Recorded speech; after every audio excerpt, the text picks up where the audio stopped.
इसे तो बुखार आ गया है, अब क्या करना है? जल्दी से भैया को बुलाओ, मैं डॉक्टर दीदी को बुला कर आता हूँ। दोनों वहाँ से अलग अलग दिशा में भाग गए। सैम एक कॉरिडोर से गुजरते हुए बहुत से कमरों के दरवाज़ों को क्रॉस करता हुआ एक कमरे के आगे आकर रुका। उसने अपने घुटनों पर हाथ रख दिया और बुरी तरह हांफने लगा। वो लगभग 5 मिनट में 10 मिनट का रास्ता तय कर पहुंचा था। कमरा बहुत अच्छे से सजाया हुआ था। वहाँ एक स्टूडेंट की ज़रूरत की सारी चीज़ें थी। बीचों बीच बड़ा सा बेड, साइड में 2 स्टडी टेबल, एक तरफ बड़ी सी खिड़की, उस दीवार से दूसरी तरफ साइड वॉल पे वॉशरूम, सामने की दीवार के पास 2 बड़े कबर्ड्स। दिखने में कमरा एकदम सही था। इस कमरे में सिर्फ एक नाइट लैम्प चल रहा था और खिड़की से आती चंद्रमा की चांदनी में कमरा रोशन हो रहा था। बेड पर 2 लड़के एक दूसरे से लिपट कर सो रहे थे। अचानक कमरे के दरवाजे पर जोरों से किसी ने दस्तक दी। बेड पर सो रहे एक लड़के ने ये सुन नींद से जागते हुए उनिंदी आंखों से सामने लगी घड़ी को देखा, जिसमें इस वक्त रात के 12 बजे दिख रहा था कि तभी वापस से किसी ने आवाज़ की और कमरे में पूरा शोर हो गया। उस लड़के ने उठना चाहा तो उसे खुद पर भार महसूस हुआ। उसने सर घुमाकर देखा तो उसके पास लड़का सो रहा था, जो पूरा उसे हक कर सो रहा था। उसका पैर पहले वाले के पेट पर था और हाथ उसके गले में लिपटे हुए। पहला लड़का मुस्कुराते हुए दूसरे लड़के को आहिस्ते से साइड किया और बेड से खड़े होकर अपने स्लीपर्स पहन वो दरवाज़ा खोल दिया। दरवाज़ा खुलते ही सामने खड़ा सैम उसे देख गया। सैम किसी के दरवाजे न खोलने की वजह से वापस खटखटाने ही वाला था कि वो खुल गया और इसके हवा में हाथ रुक गए। उसके सामने खड़े लड़के को देखा। लड़के ने पूछा, सैम तुम यहाँ क्या कर रहे हो, वो भी इस वक्त? सैम घबराई हुई आवाज़ में बोला, युवान भैया, वो चिकू, उसे बुखार आ गया है। सैम के ये बोलते ही युवान की सारी नींद एक ही पल में उड़ गई। उसने चौंकते हुए कहा, क्या? ऐसा अचानक कैसे? सैम अपना निचला हुड बाहर निकाल कर बोला, पता नहीं। युवान अपने बगल में हाथ डालते हुए बोला, ठीक है, तुम जाओ और निशा को बुला के लाओ, मैं आया। सैम बोला, हाँ भैया, निशी दीदी को बुला लिया है, आप भी जल्दी आ जाना।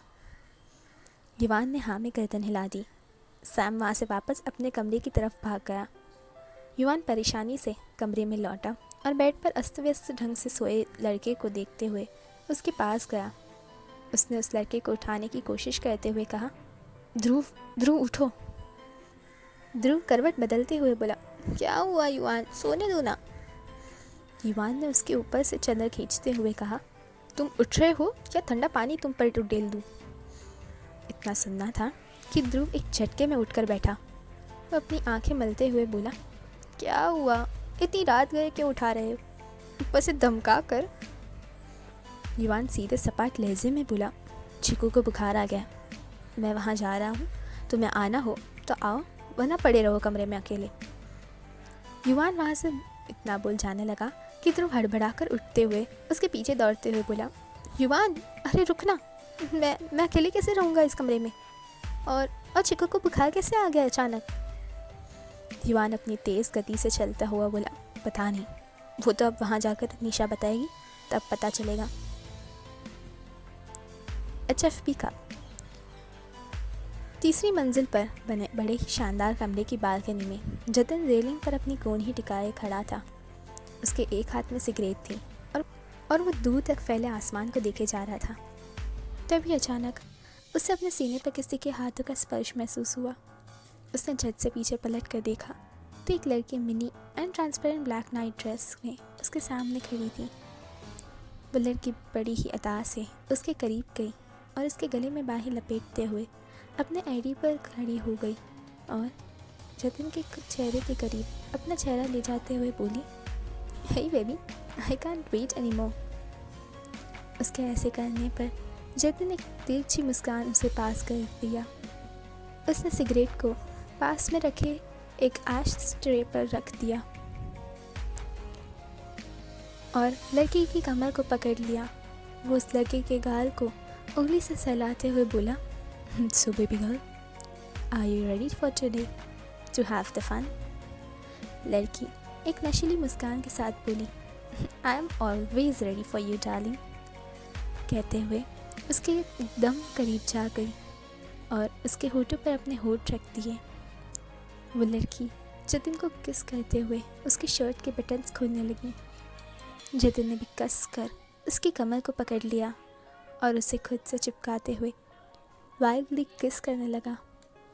लड़की ने उसके गले में हाथ लपेट दिए और उसकी शर्ट को उतार कर फेंकने लगी।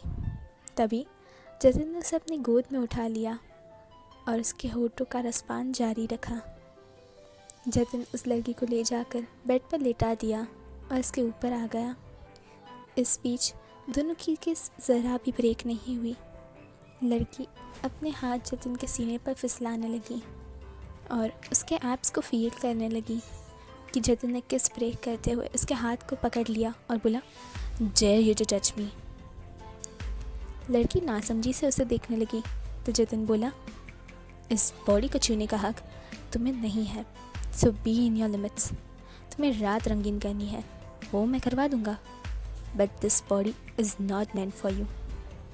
इतना बोल उसने अपनी पैंट्स में लगाया बेल्ट खोल दिया और उसके हाथ बांध दिए। मेरी प्रेशियस बॉडी पर तुम जैसी लड़की की वजह से एक खरोच भी आए ये मुझे हरगिज़ मंजूर नहीं। इतना बोल वो लड़की को फिर एक बार बेतहाशा चूमने लगा। लड़की उसके इतने वाइल्ड होने पर कसमसाई, पर जतिन पर इसका ज़रा भी फ़र्क नहीं पड़ा।